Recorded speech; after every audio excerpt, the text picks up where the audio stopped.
నమస్కారం. RTI 9 news కి స్వాగతం.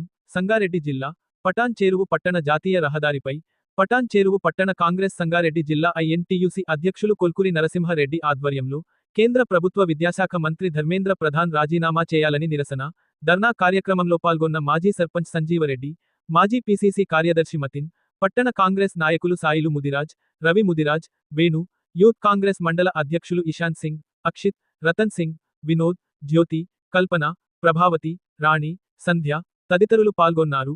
ఆర్టీఐ 9 న్యూస్ సంగారెడ్డి జిల్లా స్టాపర్ మన్నే మల్లేశం.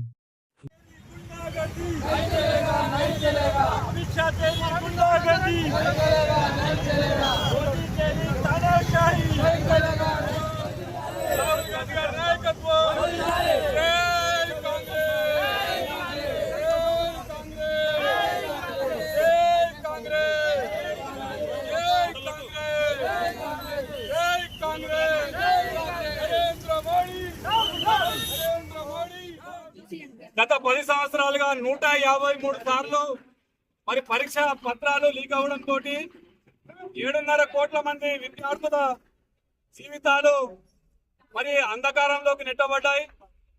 మరి దీన్ని ఉద్దేశించి పార్లమెంట్ లో ప్రతిపక్ష నాయకుడైనటువంటి రాహుల్ గాంధీ గారు, రాజ్యసభలో ప్రతిపక్ష నాయకుడైనటువంటి ఏఐసిసి అధ్యక్షులు మల్లికార్జున ఖార్గే గారు నిన్న పార్లమెంట్ లో ప్రస్తావించగా మోడీ ప్రభుత్వము దీని మీద ఎటువంటి స్పందన లేదు.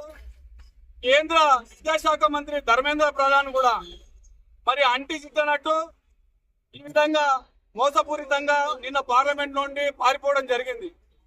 ముఖ్యంగా బీహార్ కానీ, అట్లాగే రాజస్థాన్ కానీ, మధ్యప్రదేశ్ కానీ బీజేపీ పాలిత ప్రాంతాలలో ఈ పేపర్ లీకేజ్ తోటి ఒక్కొక్క పేపరు నీటిది 40 లక్షలకు 30 లక్షలకు అమ్ముకోవడం జరిగింది. మరి నీటు 2026కు సంబంధించినటువంటి పరీక్ష పత్రాలు లీక్ అవడం తోటి సుమారు 22 మంది విద్యార్థులు ఆత్మహత్యలు చేసుకోవడం జరిగింది.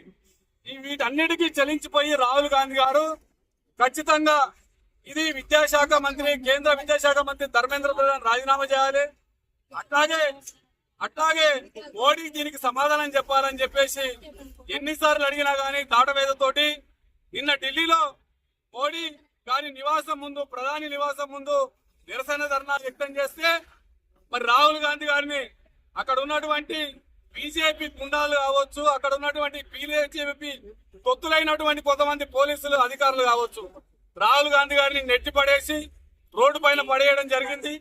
మరి దానికి నిరసనగా ఈ రోజు మేము పటాన్ చెరువు పట్టణంలో కాంగ్రెస్ పార్టీ తరఫున మరి అట్లాగే కార్మిక సంఘాల తరఫున మేము నిరసన ధర్నాను చేయడం జరుగుతుంది. మరి దీనికి బీజేపీ మోడీ ప్రభుత్వం ఖచ్చితంగా సమాధానం చెప్పాలి. ఈ సమాధానం చెప్పేంత వరకు ఈ పోరాటం ఆగదని చెప్పేసి మేము తెలియజేస్తున్నాం. ఇప్పటికైనా మోడీ దీని మీద స్పందించాలి, ధర్మేంద్ర ప్రధాన్ రాజీనామా చేయాలని చెప్పేసి మేము కాంగ్రెస్ పార్టీ తరఫున డిమాండ్ చేస్తున్నాం. జై కాంగ్రెస్.